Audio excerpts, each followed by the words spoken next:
Hello viewers, hopefully everyone is well. Previously I'm discussed about Sproutgigs quick guide. তো আমরা এখন পরবর্তীতে বাকি যে কুইক গাইডসের যে আলোচনাগুলো বাকি আছে সেগুলো নিয়ে আমরা আলোচনা করব। Why to browse gig page to view your active gigs or to hire view new application এটা নিয়ে অলরেডি প্রিভিয়াস পার্টে আলোচনা করা হয়েছে। আমি পরবর্তী পার্টে চলে যাই। And then where to post gig, আমরা কিভাবে একটা gig post করতে পারি, how to create a gig or how to post a gig. Click on the post gig button to create and post your unique advertisement. To button is available for advertised worker.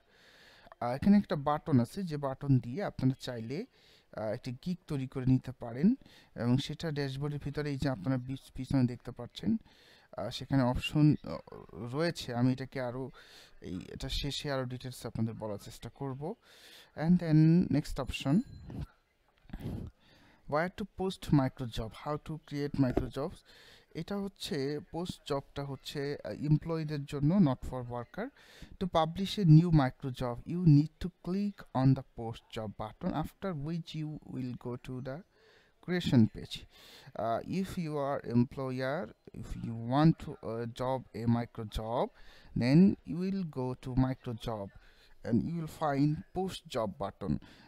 আপনি যদি নতুন কোনো job post করতে চান as a employer not worker, কাউকে higher করতে চাচ্ছেন, দেন আপনি এখানে চলে যাবেন মাইক্রো জবসে এবং আপনি চাইলে একটা জবকে সাবমিট করতে পারবেন অ্যাজ এ মাইক্রো জব হিসাবে। এটা আপনার ওয়ার্কার, যদি কেউ ওয়ার্কার হিসাবে কাজ করেন তাহলে সেটা আপনার জন্য নয়। তার পরবর্তী অপশন সেটা হলো what is the wallet management. এটা নতুন একটা option. Previously when Sproutgigs called as a pick workers, তখন পিক ওয়ার্কার্সের মোস্টলি উইথড্র প্রসেস ছিল ERTM এবং সেখানে ERTM ছাড়াও LTC লাইটকয়েনের মাধ্যমে টাকা উইথড্র করা যেত। There are some method, payment method to withdraw as like Litecoin, as like PayPal, as like ERTM, as like Skrill, এরকম কিছু মেথড ছিল।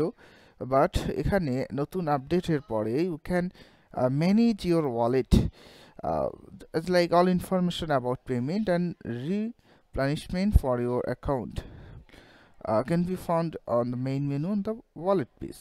মানে আমি এখানে ওয়ালেট নামে একটা মেনুই পাবো যেখান থেকে আমি আমার ওয়ালেটগুলোকে অ্যাড করতে পারবো। এখন আমি পরবর্তী অপশনে চলে যাই, how to find frequently asked question. এখানে ফ্যাক অ্যাড করা হয়েছে, যে কোয়েশ্চেনগুলো আপনার কমন হতে পারে, যে কোয়েশ্চেনগুলো কমনলি আসে। আপনার অনেক কোয়েশ্চেন আছে যেগুলো আপনি জানতে চাচ্ছেন স্প্রাউটগিগসের কাছ থেকে, তো এমন কমন কিছু কোয়েশ্চেনের অ্যান্সার অটোমেটিকলি দেওয়া থাকে এখানে। You can find frequently asked question on your website by going to the information tab. আমরা যদি ইনফরমেশন ট্যাবে যাই দেন আমরা ফ্যাক এফএকিউ নামে অপশনটা পাবো, যেখানে অনেক কমন কোয়েশ্চেনের আপনি অটোমেটিকলি অ্যান্সার পাবেন। লাস্ট যে কুইক গাইড সেটা হলো এখানে কিছু দুটো আর্নিং এবং পেন্ডিংয়ের কিছু অপশন দেওয়া আছে যেটা ড্যাশবোর্ডে আছে, আমি একটু পরে এটাকে এক্সপ্লোর করব। Way to check earn and pending money, আপনি আপনার কত মানি আর্নিং করলেন এবং how much money was pending, how much money you earn on your account, you can check on your dashboard. এই যে উপর এখানে আছে, যদি আর্ন থাকে that's mean you earn this account, if it pending that's mean your tax is pending. After submitting or completing this task, all amount added into earned balance. আমরা চাইলে এখান থেকে আর্নিং ব্যালেন্সও চেক করতে পারবো, যে কাজগুলো টাস্ক এখন পেন্ডিং আছে এখনো পেমেন্ট পাওয়া যায়নি সেগুলো আপনারা এখানে পাবেন। তো এটা ছিল কুইক গাইডসের ডিটেলস, যে কি আমাদের কমন টাস্ক হতে পারে। এগুলোই এখন আমরা ড্যাশবোর্ড থেকে আরেকটু ক্লিয়ার হয়ে নিব যে কি অপশন এখানে আছে।